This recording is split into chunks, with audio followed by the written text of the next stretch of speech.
Hello. It's great to be back with you again. I love thinking about each one of you. I remember so many of you from my class, but there are also a number of new people, and I say hello to you. Welcome. We're going to continue with the Sabbath. We have done the Sabbath for the last 2, 3 weeks, and I added this to our study of the Sabbath because it is my favorite text in the Bible, and that is Isaiah 56, 1 through 8. It told you to read 1 through 11, but I meant 1 through 8. Anyway, uh, the reason why it's so important to me is because I'm included in it. I'm a non Israelite, like those that God, Yahweh, speaks to in this text. And it includes me, and it includes most of you, unless you have a Jewish background. So we're going to study these verses and see how God accepts us and accepted the non-Jew in the Old Testament.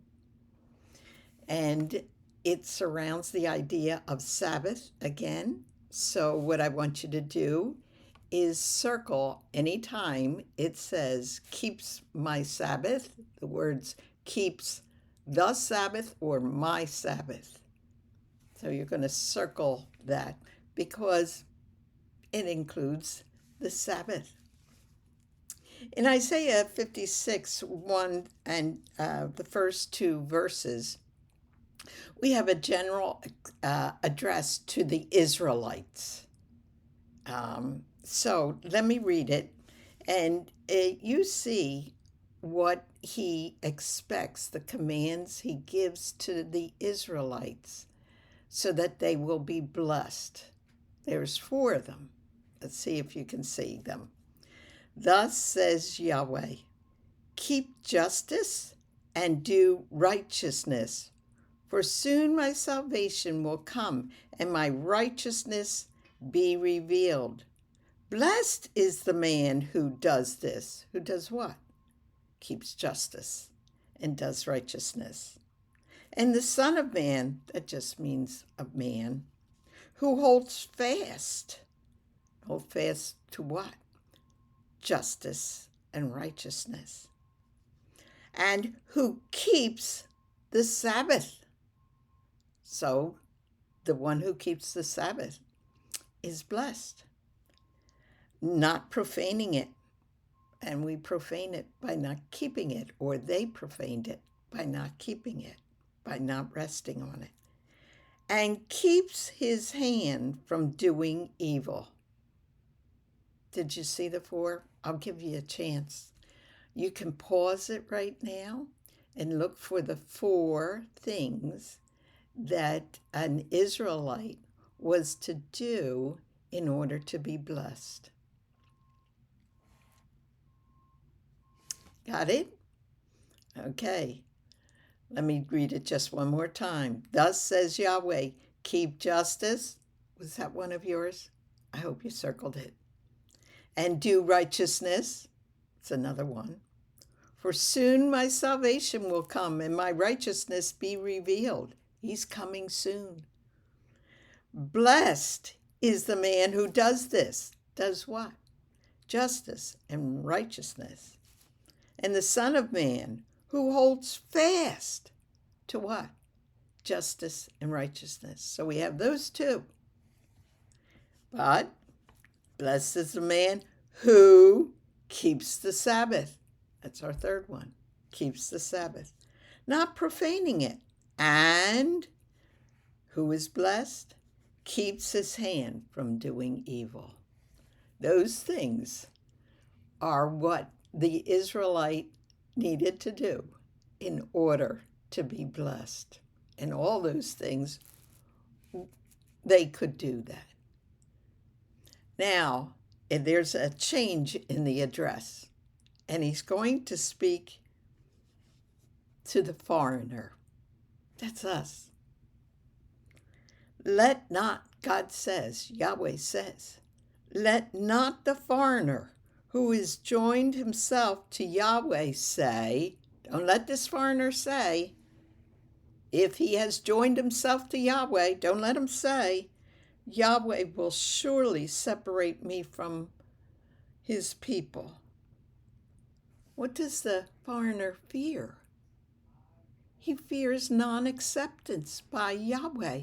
Why? Because he's not an Israelite.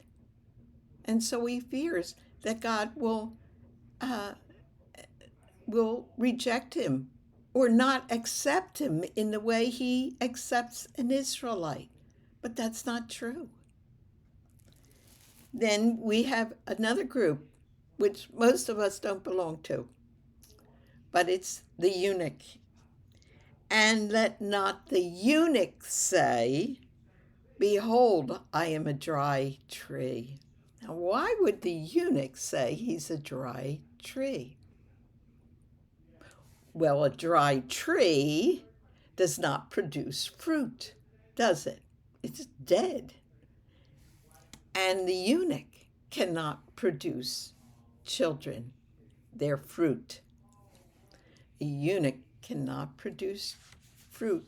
And so he thinks God will say, that God will reject him because he can't have children. He's just a dry tree. Now, I want you to see what happens next, because God's going to say something to each one of these. Now, if you remember in verse 3 that God addressed the foreigner is addressed first, and the eunuch is addressed second. But watch who gets addressed by Yahweh first. The one who was second.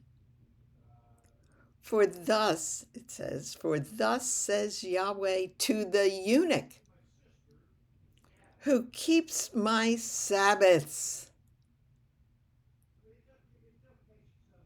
who choose the things that please me and hold fast to my covenant. Remember, keeping Yahweh's Sabbath was a sign of the covenant that Israel has with Yahweh. So here's a eunuch who links himself to Yahweh, who this eunuch keeps the Sabbath and holds fast to the covenant. So in God's eyes, he's a part of the covenant. And the sign of the covenant is to keep God's Sabbath. If you kept God's Sabbath, you were showing to everyone around you, to the whole world, I have a covenant with Yahweh.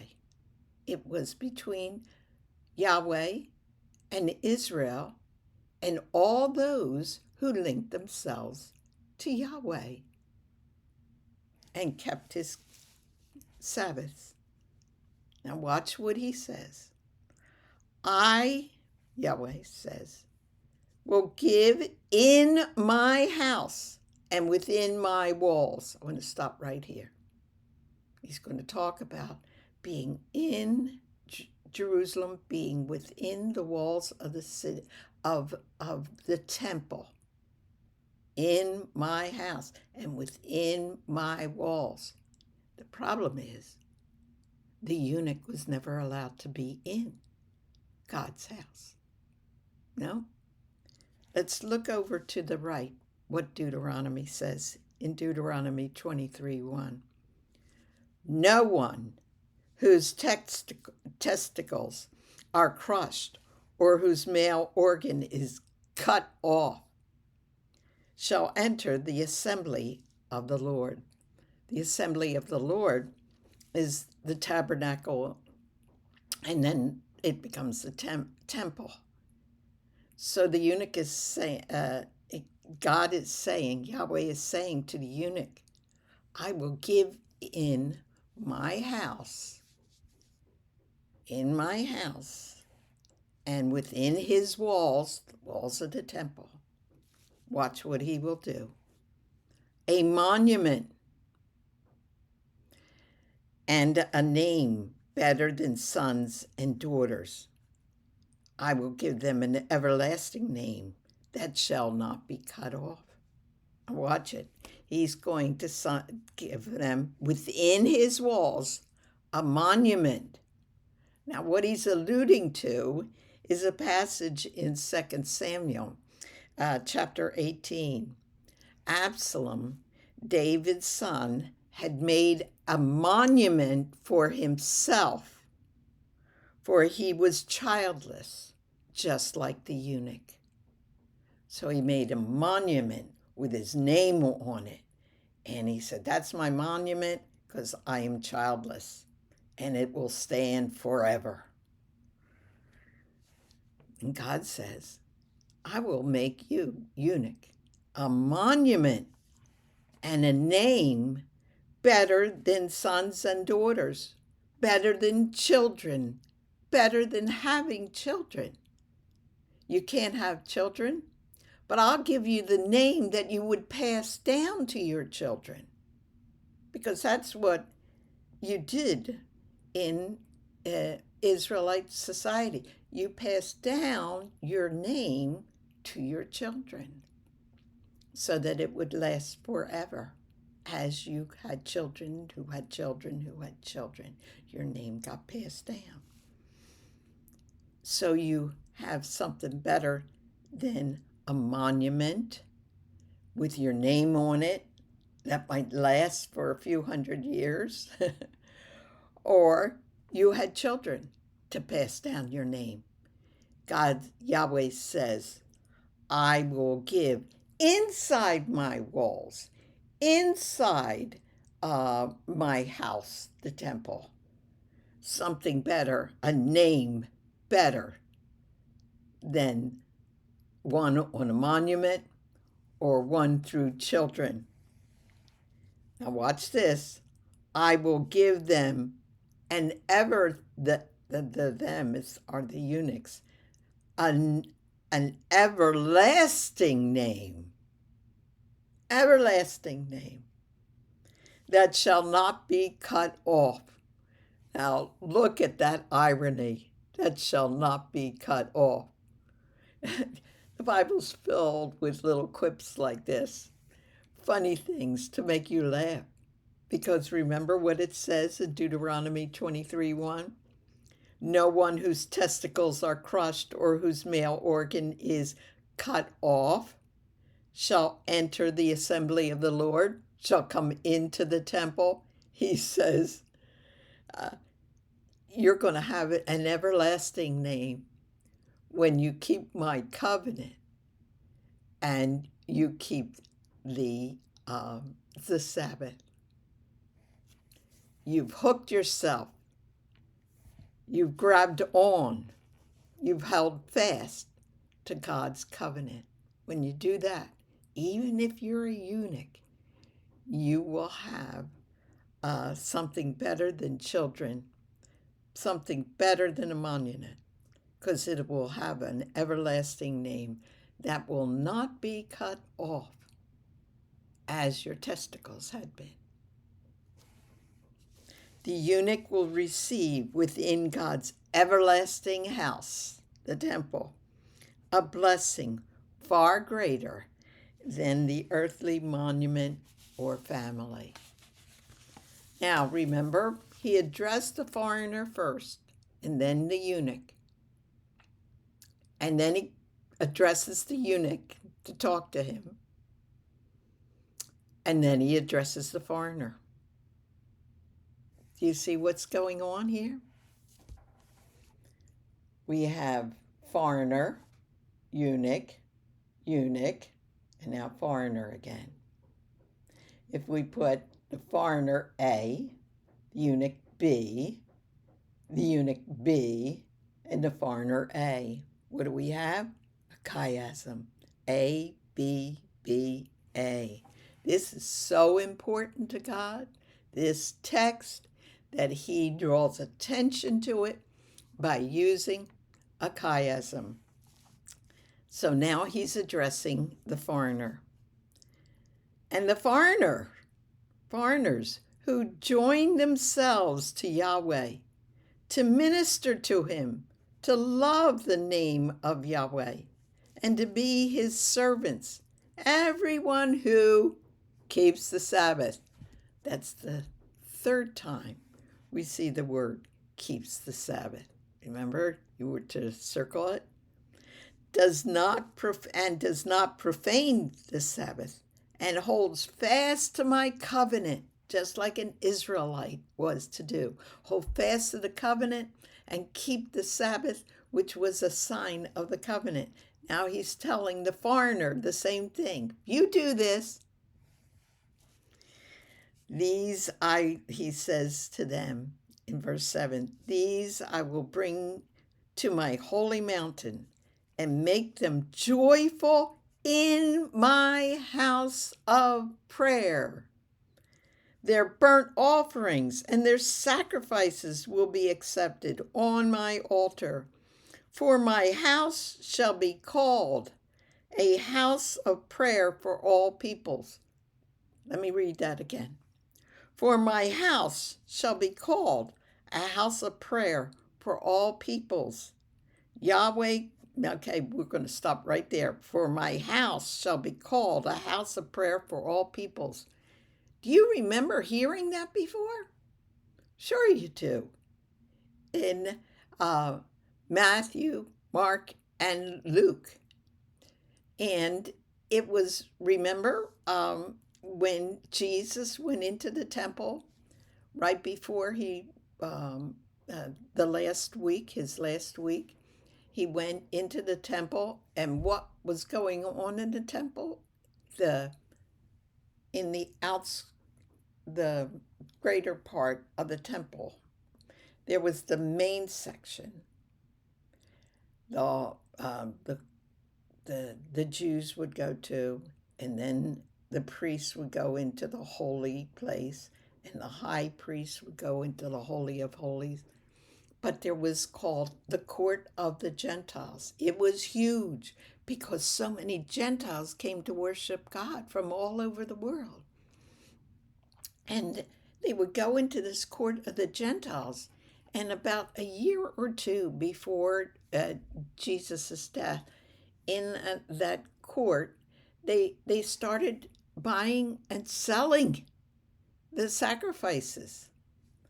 Now, people used to bring their sacrifices to the temple, but for some people to give a tenth or of their sheep, that was a lot of sheep to bring.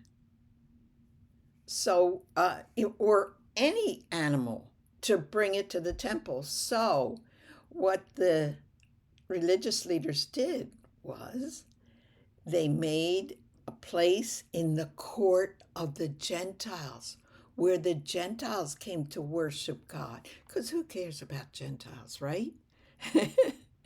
That's what they thought. And so they bought and sold sacrifices. They sold the sheep and the lambs and the goats and the pigeons and all that. They sold it there where the Gentiles were trying to worship. And God threw out all the money changers and things like that, the pigeons and all. And then he said, for my house shall be called a house of prayer for all peoples. All peoples includes the Israelites and the Gentiles, doesn't it? And so that's where Jesus went to get that word from the Father in the Old Testament. What's very interesting is that in John and Mark and Matthew, it says that he threw out those who were selling pigeons. They specify pigeons that he threw out. And why pigeons? Well, in the Old Testament, God gave relief to those who were poor by saying, if you can't bring a lamb, if you're so poor that you can't bring a lamb, get a pigeon. You know, you can get that any place.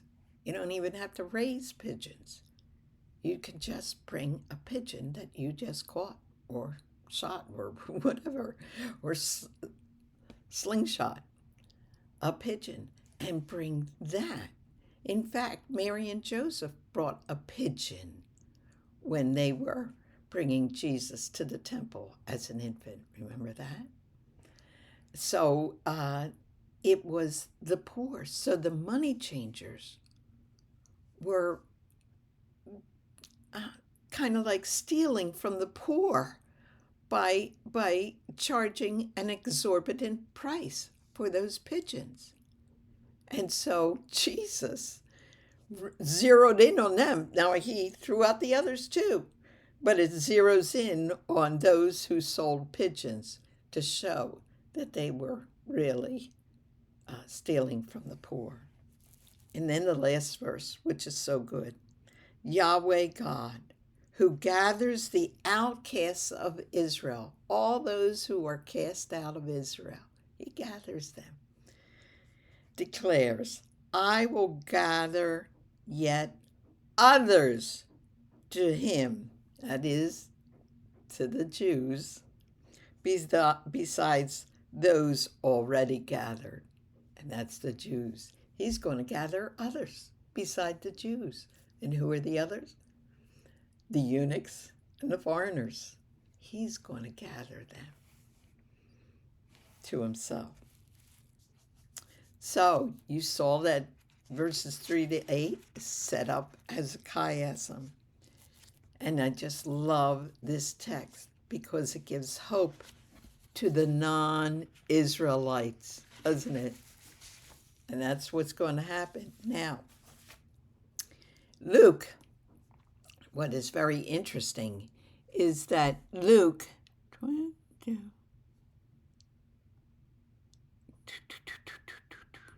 I have enough time. Good.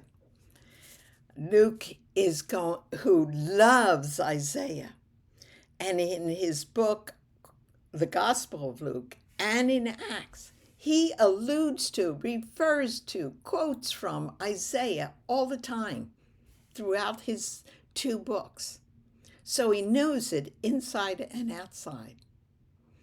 And so he's going to use this story to present 2 stories about 2 non-Jews who come to the Lord. And the first story is in Acts 8. So you have that, Acts 8, 36 to 40. And guess who it is about? It's about a eunuch. And he quotes it and by giving the story of the eunuch first in Acts 8, he follows the order of God's answering the eunuch first. So God answered the eunuch first. Remember that? And so Luke is going to present a story about a eunuch who becomes a believer. Let's read it, 26 to 40. Now an angel of the Lord said to Philip, rise and go toward the south to the road that goes down from Jerusalem to Gaza. This is a desert place. And he rose and went, and there was an Ethiopian eunuch, a court official of Candace, queen of the Ethiopians, who was in charge of all her treasures. So he was from south of Egypt, and he came all the way up to Jerusalem to the temple that he wasn't allowed to go into. Yet he still came. He had come to Jerusalem to worship. Now we don't know, did he go to the outer part of the temple and just stand there and worship the Lord because he wasn't allowed in? I don't know. But he came to worship the Lord. He was attaching himself to the Lord. And the Spirit said to Philip, "Go over and join this chariot." So Philip ran to him and heard him reading Isaiah the prophet. He had a book or a script um, of the book of Isaiah. He owned a book. That meant he was pretty wealthy to own the book. And what book did he want? Isaiah. Why did he want it? Why did he choose Isaiah rather than the other books? Well, because Isaiah 56 was in there, which we just read. He loved Isaiah 56, but he's not in Isaiah 56 right now. Let's see. So Philip ran to him and heard him reading Isaiah the prophet and asked, "Do you understand what you are reading?" And the Ethiopian said, "How can I unless someone guides me?" And he invited Philip to come up and sit with him. And Philip explained the passage of Isaiah 53, the passage that talks about this servant who does exactly what Jesus had done. If you know Isaiah 53, if you don't remember it, just go back to it, pause this and go back to it, and then come back. Then Philip opened his mouth, and beginning with this scripture, he told him the good news about Jesus. And as they were going along the road, they came to some water, and the eunuch said, "See, here is water. What prevents me from being baptized?" He became a believer, and he commanded the chariot to stop, and they both went down into the water, Philip and the eunuch, and Philip baptized him. This eunuch is now in the everlasting temple of Yahweh through faith. So that's the first story. And Luke is doing this purposefully so that you go back to Isaiah 56 and see the outcome of it. A eunuch gets saved. And now the foreigner in Acts 10. Cornelius represents the foreigner in Isaiah 56. The foreigner whom Yahweh answered. Second, at Caesarea there was a man named Cornelius, a centurion of what was known as the Italian cohort, a devout man who feared God with all his household, gave alms generously to the people, and prayed continually to God. He's like the foreigner that Yahweh said he links himself to me, and I accept him. About the 9th hour of the day, he saw clearly in a vision an angel of God come in and say to him, "Cornelius." And he stared at him in terror and said, "What is it, Lord?" And he said to him, "Your prayers and your alms have ascended as a memorial to God." Remember? A monument. This is a monument to God. And now send men to Joppa and bring one Simon, who is called Peter. Now, after Peter had been shown a vision, remember that, the vision in the story of a sheet. If you don't remember the story, you need to go back to Acts 10 and read it, and Acts 8 to read about the eunuch. After Peter had been shown a vision of a sheet brought down with clean and unclean animals, he's willing to go with the servants of Cornelius. And this is what happened. So Peter opened his mouth and said to Cornelius, "Truly I understand that God shows no partiality." You should have understood it from Isaiah 56, right? "But in every nation, anyone who fears Yahweh and does what is right is acceptable to him." Isn't that wonderful? That Luke would choose to tell the story of a eunuch and tell the story of a foreigner, just as what was going on in Isaiah 56.